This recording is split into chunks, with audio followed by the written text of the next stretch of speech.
Hello students, welcome to DM learn শিক্ষা। তো আজকে আমরা চলে এসেছি সুবিদ্যা স্যারের নৌকা এবং স্রোতের 41 থেকে 47 দাগ পর্যন্ত অঙ্ক নিয়ে, যেগুলো যে কোনো কম্পিটিটিভ পরীক্ষার জন্য খুবই গুরুত্বপূর্ণ। চলো তাহলে শুরু করা যাক। তো চলে আসি আজকের প্রথম অঙ্ক, 41 দাগের অঙ্ক। দেখো 41 দাগের অঙ্ক কি বলছে, একটি নৌকা স্রোতের অনুকূলে 18 কিমি পার ঘন্টা এবং প্রতিকূলে 12 কিমি পার ঘন্টা স্থির জলে নৌকার বেগ কত? আমি মনে করি স্থির জলে নৌকার বেগ এক্স কিমি পার ঘন্টা এবং স্রোতের বেগ ওয়াই কিমি পার ঘন্টা। যখন স্রোতের অনুকূলে যাচ্ছে তখন কি এক্স প্লাস ওয়াই হবে গতিবেগ, X plus Y equal to কত, 18 কিমি বলেছে। আর যখন প্রতিকূলে যাবে তখন এক্স মাইনাস ওয়াই, তখন গতিবেগ কত, 12 বলেছে। এই দুটো যদি আমি যোগ করি, যোগ করলে কি হবে, প্লাস ওয়াই মাইনাস ওয়াই কেটে গেল। এখান থেকে দুটো এক্স যোগ করলে 2x ইকুয়াল টু 30। তাহলে এক্স ইকুয়াল টু কত, এক্স ইকুয়াল টু 15। তাহলে স্থির জলে নৌকার বেগ কত, 15 কিমি পার ঘন্টা। Option A right answer.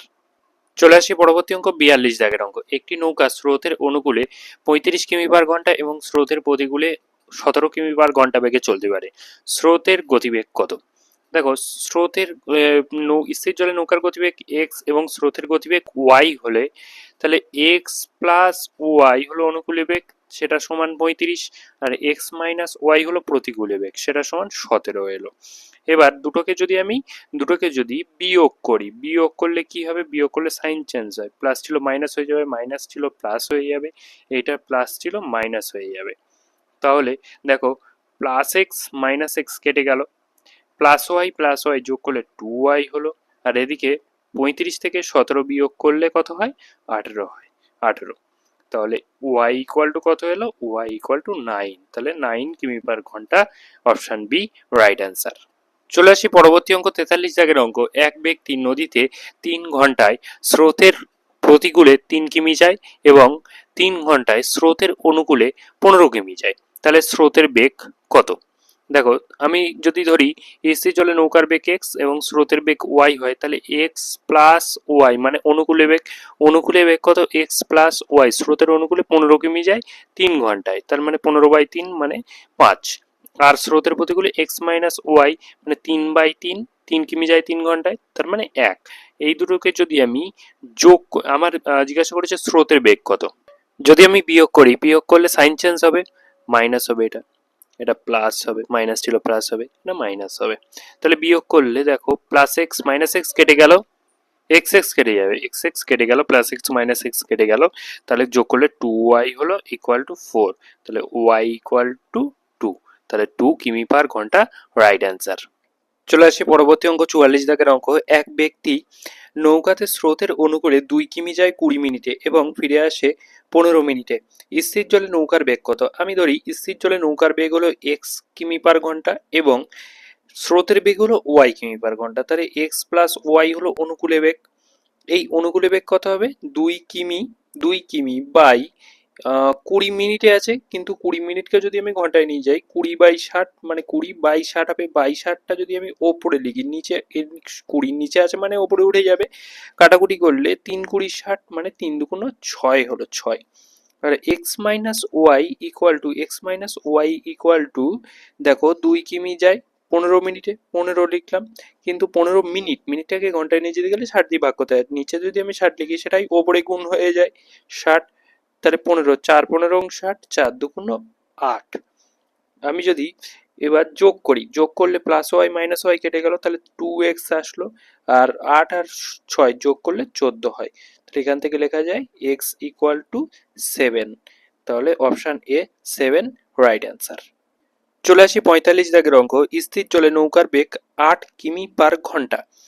নৌকাটি স্রোতের অনুকূলে 20 কিমি যেতে স্রোতের প্রতিকূলে 12 কিমি যেতে একই সময় নেয়।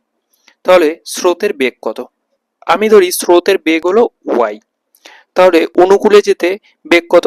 অনুকূলে বেগ হলো 8 প্লাস ওয়াই, আর প্রতিকূলের বেগ 8 মাইনাস ওয়াই। এবার আমরা জানি সময় t ইকুয়াল টু d/v, এটা জানি। তাহলে অনুকূলে যেতে কত সময় লাগবে? অনুকূলে যেতে সময় লাগবে 20 কিমি যেতে, অনুকূলে 20 কিমি যেতে সময় লাগবে 8 প্লাস ওয়াই। এত দিয়ে ভাগ করলে পাওয়া যাবে।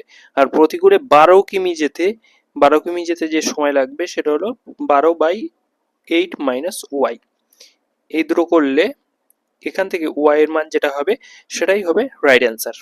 দেখো প্রথম অপশন আমি চেক করি, যদি ওয়াই সমান 2 বসাই, 2 বসালে ওয়াই এর জায়গায় 2 বসালে 20/10 মানে 2 হবে এদিকে, আর ওদিকে ওয়াই সমান 2 বসালে 8 মাইনাস 2 সমান 6, তার মানে 12/6 মানে 2 হবে। 2 মিলে গেল, তাহলে অপশন মিলে যাচ্ছে, তার মানে অপশন এ রাইট অ্যান্সার। চলে আসি পরবর্তী অঙ্ক, 46 দাগের অঙ্ক। 1 ঘন্টায় একটি নৌকা স্রোতের অনুকূলে 11 কিমি যায় এবং স্রোতের প্রতিকূলে 5 কিমি যায়, তাহলে স্থির জলে নৌকার বেগ কত? স্থির জলে নৌকার বেগ ধরলাম এক্স, আর স্রোতের বেগ ধরলাম ওয়াই, তাহলে X plus Y equal to 11 এলো, আর X minus Y equal to 5 এলো। তাহলে X plus Y, X minus Y, plus Y minus Y কেটে গেল, 2x ইকুয়াল টু 11 আর 5 16, তাহলে এক্স ইকুয়াল টু 8 এলো। Option C 8 right answer. চলে আসি পরবর্তী অঙ্ক। এক ব্যক্তি 47 দাগের অঙ্ক। এক ব্যক্তি স্রোতের প্রতিকূলে 900 মিটার নৌকা চালাতে 12 মিনিট এবং প্রাথমিক অবস্থানে ফিরে আসতে 9 মিনিট সময় নেয়, তাহলে স্থির জলে ব্যক্তিটির গতিবেগ কিমি পার ঘন্টায় কত? মনে করি স্থির জলে নৌকার বেগ হলো এক্স, মিটার পার মিনিট দেই, মিটার পার মিনিট দেই, হিসেব করতে সুবিধা হবে। আর স্রোতের বেগ ওয়াই, মিটার পার মিনিট, তাহলে অনুকূলে বেগ কি হবে? এক্স প্লাস ওয়াই, এটা সমান কি হবে? 900/12, কাটাকুটি করলে 75 হচ্ছে, 75, তার মানে 75 এলো। আচ্ছা, এক্স মাইনাস ওয়াই কি আসবে? 900/9 সমান 100 এলো। এবার জিজ্ঞাসা করেছি স্থির জলে ব্যক্তির বেগ কত।